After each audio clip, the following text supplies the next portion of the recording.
If you take calls, how well do you practice what to say? I don't mean just sales calls. I'm talking about customer service calls. How prepared are you? You have to be prepared. You have to practice before the call happens. I'm in payment processing and we have customer service. We have tech support. Sometimes not everybody is always practicing before the call comes in. So they say, oh, I don't know, hold on 1 second. And they take 20 minutes like, whoa, no, you can't do that. If you don't know the answer, which you should know the answer by now, ask really good questions, take really good notes, talk to a supervisor, and come back and resolve the issue. But what some people do is they sit around and they don't practice ahead of time. That could be the same thing in tech support. That could be a financial problem. That could be a sales call. If you haven't practiced enough before the call with intent, not just going through the motions, reading the script, and we have some people like that where we have some cold callers calling. And man, when I say they sound like a slower version of AI, it is not funny. They just sound like robots. Hi, my name is Jane, and I'm here to help. How may I be of assistance? Would you like to jump on a call? Like, oh my God, like, whoa. Man, can we is there something in your back that we can turn? Is like a battery we can replace or something like that? Like this really robotic way of being. And I'm assuming they've read the script, but did they practice the script with intent? Hey, my name is Jane. My name is John. How can I help you today? I would love to be of assistance to you. Boom, let's go. And whoever that is on the other line, they have to feel that. I don't care what mood they're in. They got to feel it. So think about that when you approach someone, whether it be in person, it could be a Zoom call. I remember jumping on a Zoom call with, I'm going to say the person's name. They're a pretty popular salesperson. They talk really slow and methodical and very clear and kind of debonair when they're talking to you. I set up an appointment on the calendar, and this person was a person on the Zoom call. And he was from Rome or something like that. It was actually in Rome at the time, and I couldn't get my camera working properly because I had another monitor hooked up to it. So I had to unplug it and plug it. And by the time I came on, and I was trying to show him like, yo, man, I'm coming. I don't want you to think I don't want to see you. You think I could be that handsome. You want to see me, no problem. When I say this guy just took my spirits down, he was kind of arrogant, like, yeah, whatever. Kind of like almost talking over me. I could see he wanted to say something before I could even say what I wanted to say, before I could finish the sentence. And his energy just took me down.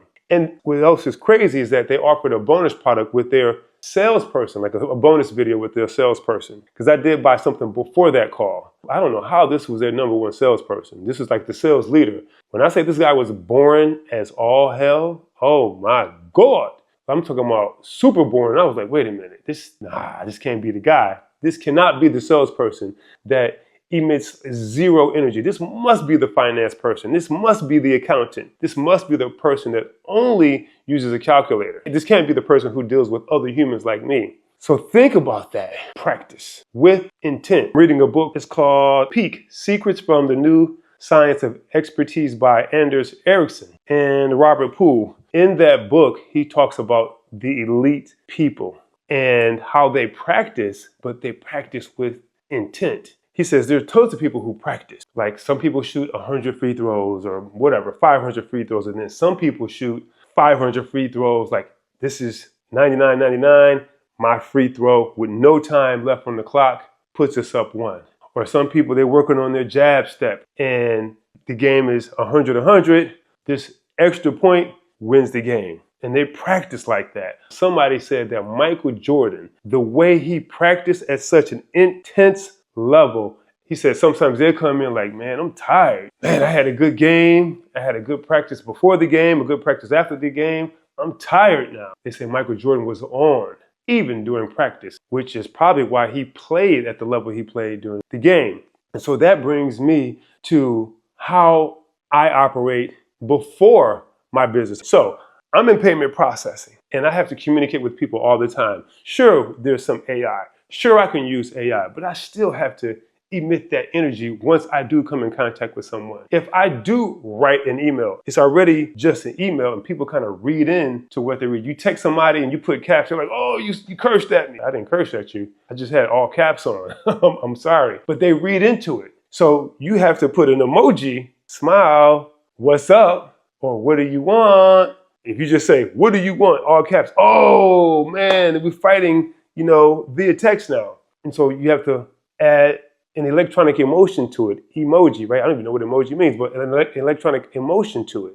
And in the payment processing world, if you're doing door-to-door sales and you're going out to businesses, you want to lift your spirits up. You want people in a good mood, because people don't always make decisions that are beneficial to you and I when they're in a bad mood. If you want to lift their spirits up, practice with intent what you're going to say before you get there. Not when you get there, but before you get there. That could be looking in the mirror talking. That could be reading a script and then you read it so many times that you can say it without reading it. And so when someone interrupts you, you're right back on track. And because you've said it so many times that you don't need a script, when someone has an objection, you already answered that objection 5 or 10 times before. And you've heard it 10 different ways. And so boom, you're right back on script. And then boom, you're emitting that energy. But the point is that you practice with intent. You do not want to be a human robot. You want to have rhythm. Even in basketball, it's all about rhythm. Like, I'm a rhythm player. If I get into a game, I need to go to the hole. I need to do something to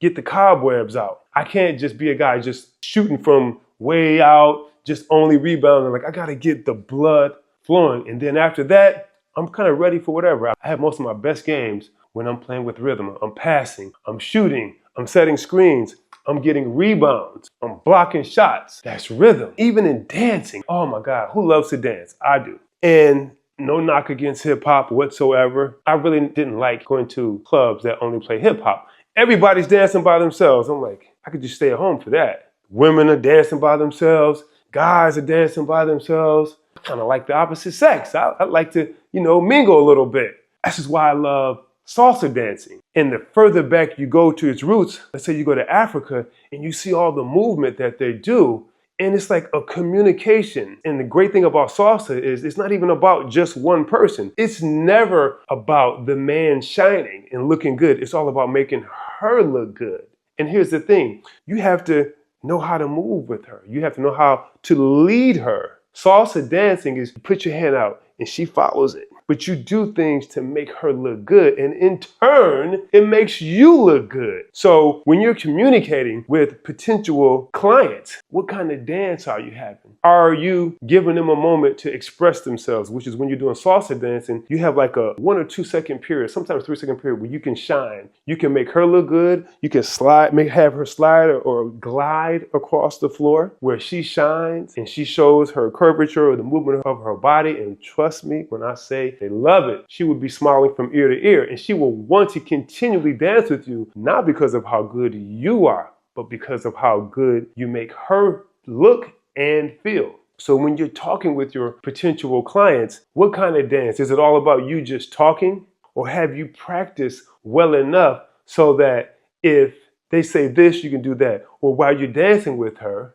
if she stops for a second, then boom, what do? Right? Or when you turn her and she's back facing you, then maybe you glide past her, and then you tap her and lead her to another movement, which is what you do with your prospects. You lead them to the solution. It's not just right away. It's 1 movement, 2 movements, 3 movements, but you have to practice it so much that you know when it's your cue to allow them to shine. You know when it's your cue to have them complete the document, to sign the paperwork. You would have had to either practice so many times or done it so many times that you're like an expert at it and you know exactly when to close. People do business with me because I made them feel a certain way. And I know we've all heard this before, but I made them feel a certain way. So I've done hundreds of door-to-door sales where I walked into businesses and I said, hey, how can I help you with your payment processing? Like, I didn't say that, but I went in there to help them with their payment process. And after so many no's, after so many trials, I finally got to a point where I would never really officially get a no because I would know the right questions. And I had done the dance so many times that if I couldn't get it then, I could get the deal later, or maybe a year later, or I could call them back up, or they would refer me to somebody else. When I got into payment processing, my first, 45 to 60 days, I thought I was going to be homeless because I had no money coming in. After about a 45 to 60 day period, and I won't go over the whole story, I figured it out. I got off the robot tip and got into actually communicating and dancing with. And I signed so many deals that I got this award at the end of the year called the fastest starter ever because I did that. Then the next month I got a little tired, but then boom, I bounced back and I closed a bunch of deals. The next year, I had done it so many freaking times, I crushed it, closed more deals than anybody in the company, many times over. Is that dance. And so that means every merchant account that I brought on, I got a little piece of the action. Every swipe at the time, because now you insert the card, every swipe, I got a percentage. Every transaction fee, I got a percentage. Every POS system, I got a percentage. And I built up this healthy residual income stream. And then I lost it. And I have to tell you, because I have so much experience, but I lost it because I didn't have the right dancing partner, meaning I wasn't working with the right company. I wasn't working with the right processor. And that is a dance as well. I didn't have enough dancers with that kind of partner to know how to handle it. When to say thank you for the dance, when to tap out for the dance, or when to turn them away. Think about that. I hope this helps, and I hope you understand what I mean by practicing with intent. And if you want to understand how to bring businesses in, if you're an agency, you're already working with tons of businesses, and you're giving all that money away to Stripe. Why? Stripe is not investing in you, your friends, your family, your business, nothing. You're just giving it all away. There's even white labels out there now, like WAP, like fan bases. They're white labels of Stripe. And they're charging on top of what Stripe charges, but they're making money. Why can't you do the same thing? Not with Stripe. I'm talking about going direct. Going direct with someone who you can actually dance with, because you're not gonna be able to dance with Stripe, period. They don't dance with nobody. If you wanna learn how to build up, and especially if you have an agency model, if you're already an agency, go high level agent or anything like that, and you wanna learn how to build a payment processing agency where you earn a percentage on every single sale that happens, then make sure we communicate. Make sure that we have a dance. And somewhere here, hopefully there's an opt-in, there's something you can click on, and then we go from there.